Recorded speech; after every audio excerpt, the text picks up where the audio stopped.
I pulled this cabinet door off the hinges and the wood crumbled in my hands. Not from rot, not from water damage. Termites ate through 2 inches of solid oak from the inside out. You can hear them if you tap it right now. Hollow.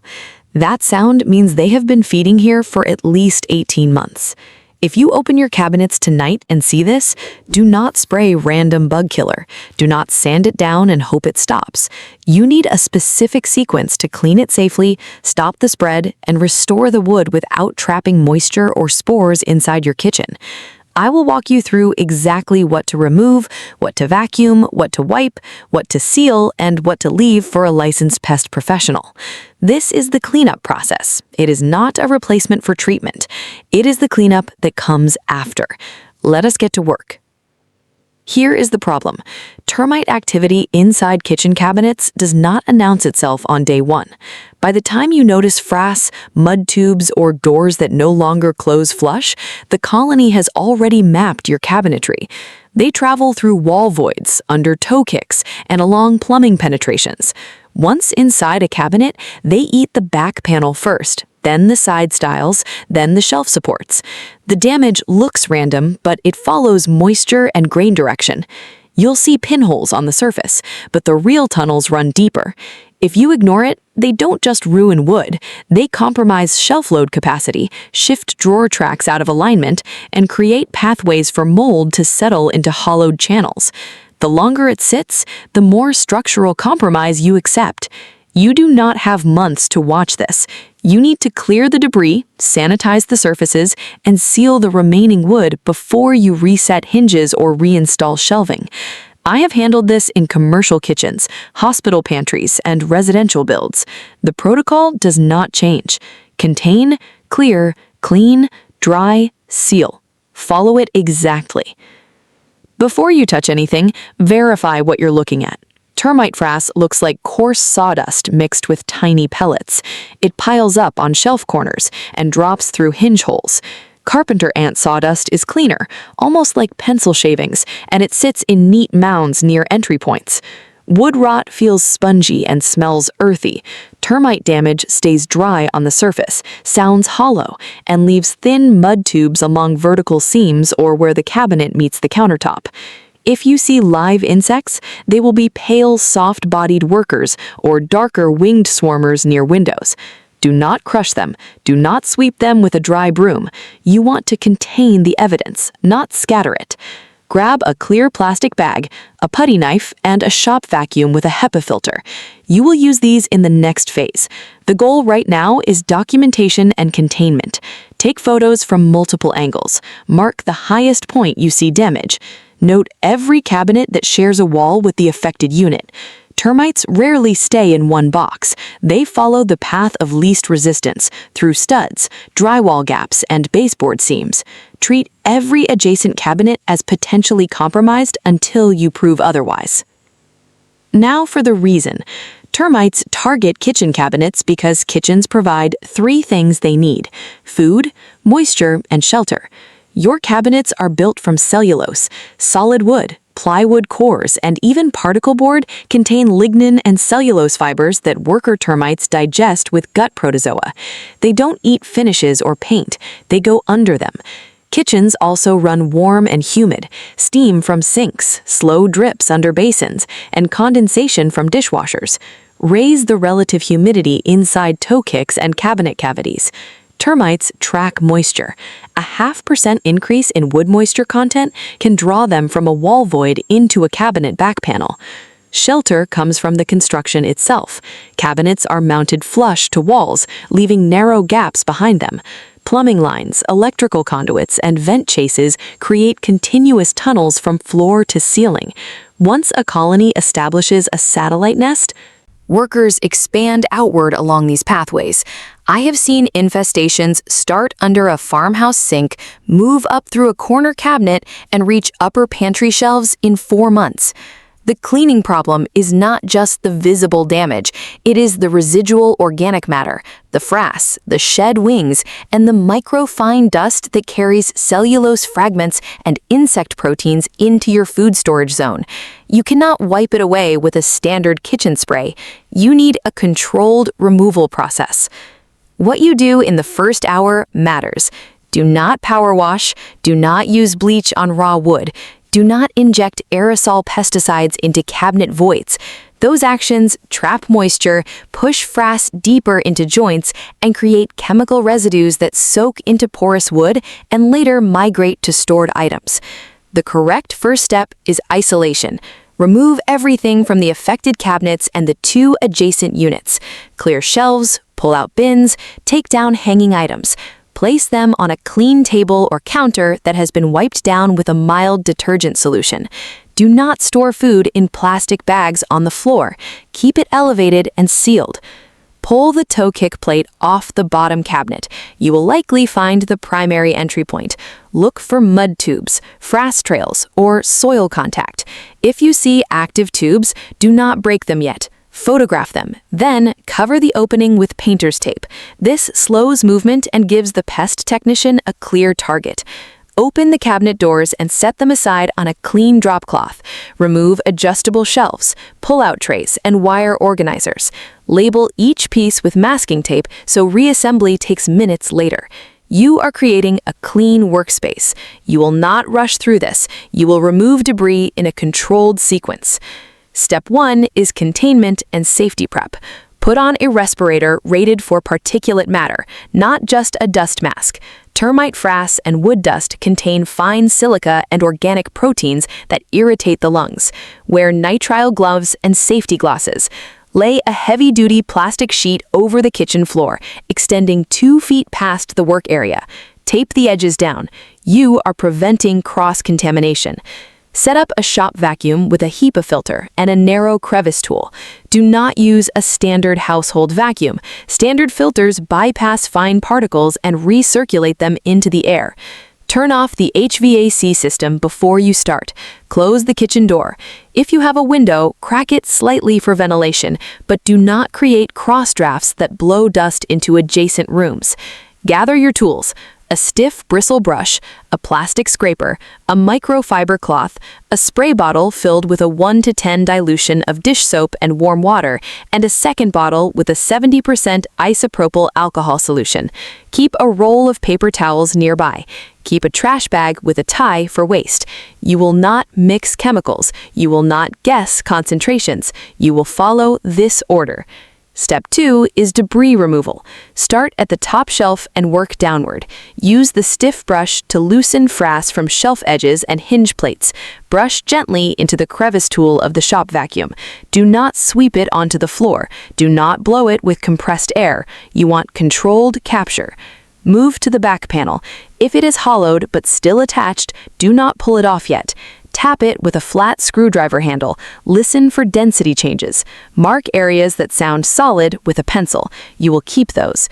Remove any completely detached panels. Slide them into the plastic waste bag. Seal the bag immediately. Termite frass contains cellulose fragments that can attract other pests if left exposed. Use the plastic scraper to lift mud tubes from vertical seams. Place them in a separate small container. These are useful for the pest technician to identify species and treatment method. Clear all shelf pins, track channels, and drawer glide housings. Use the crevice tool to pull out accumulated dust and wood fibers. Wipe the exposed screw holes with a dry microfiber cloth. You are not cleaning for appearance yet. You are clearing pathways so you can inspect the remaining wood structure. Check for live insects. If you see workers, vacuum them directly. Do not kill them with chemicals at this stage. You want the vacuum to capture evidence and reduce active population before treatment. Step 3 is surface cleaning. Once all loose debris is removed, you will address the remaining wood. Spray the 1 to 10 soap solution lightly onto the back panel, side stiles, and shelf surfaces. Do not soak the wood. Wood absorbs water quickly, and excess moisture accelerates swelling, warping, and mold growth. Use a damp microfiber cloth, not a sponge, and wipe in straight lines following the grain. Change the cloth every 2 cabinets. A saturated cloth spreads residue instead of lifting it. Pay close attention to corners, hinge mortises, and the area behind the toe kick. These are dead zones where dust and frass settle. Use a cotton swab dipped in the soap solution to clean hinge cups and screw channels. Wipe dry immediately with a clean cloth. Follow with the 70% isopropyl alcohol spray. Alcohol evaporates quickly and removes residual oils, proteins, and organic films that soap leaves behind. Spray lightly, wipe with a dry microfiber cloth, and allow 3 minutes for full evaporation. Do not use vinegar. Vinegar leaves an acidic residue that can degrade wood finishes over time. Do not use ammonia. Ammonia reacts with certain wood sealers and creates fumes that linger in enclosed cabinets. You want clean, dry wood. You do not want chemical buildup. Step 4 is drying and moisture assessment. Cleaning is useless if you seal damp wood. Use a moisture meter if you have one. Set it to pinless mode to avoid marking the surface.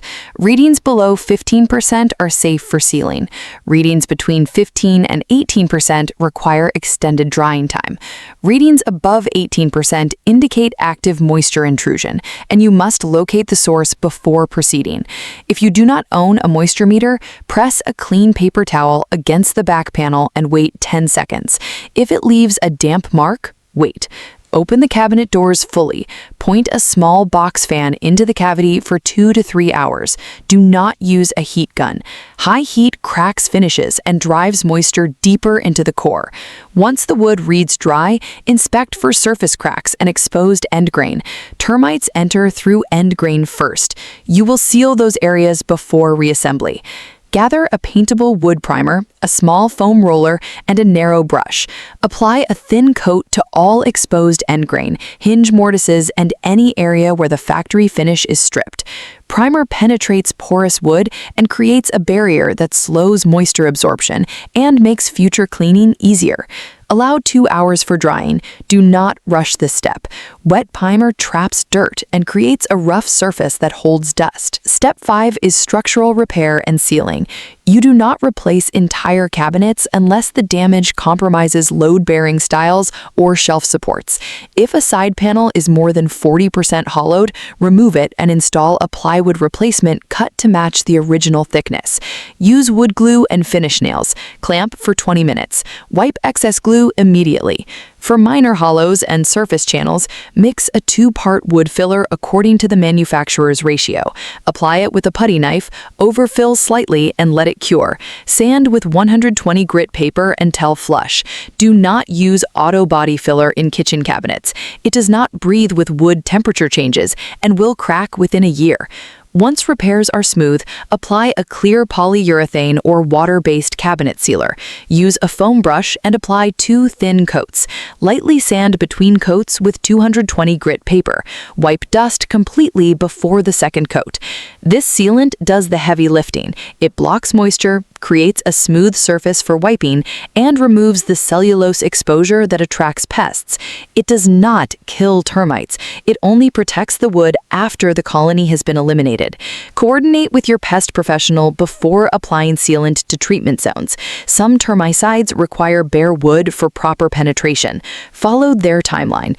If they splay first, wait the recommended cure period, then clean and seal. If they bait, you can seal immediately after debris removal. Document everything. Keep product labels, application dates, and moisture readings. Step 6 is reassembly and prevention routine. Reinstall shelf pins, tracks, and drawers. Check alignment before tightening screws. Doors that drag indicate shifted frames. Shim the hinge side with thin cardboard if needed, then secure. Wipe all surfaces with a dry microfiber cloth before loading items back. Store dry goods in sealed containers. Do not place cardboard boxes directly on cabinet shelves. Cardboard absorbs moisture and provides a secondary food source. Leave a 2-inch gap between stored items and the back panel. This improves airflow and makes future inspections easier. Check under the sink weekly. Fix drips immediately. Install a small silicone seal along the countertop backsplash and cabinet top edge. Termites rarely climb vertical sealant lines, but they will exploit hairline gaps. Run a dehumidifier in the kitchen during humid months. Keep relative humidity below 50%. Inspect cabinet interiors every 30 days. Look for new frass, mud lines, or pinholes. Early detection reduces cleanup time by 70%. Keep a shop vacuum dedicated to kitchen maintenance.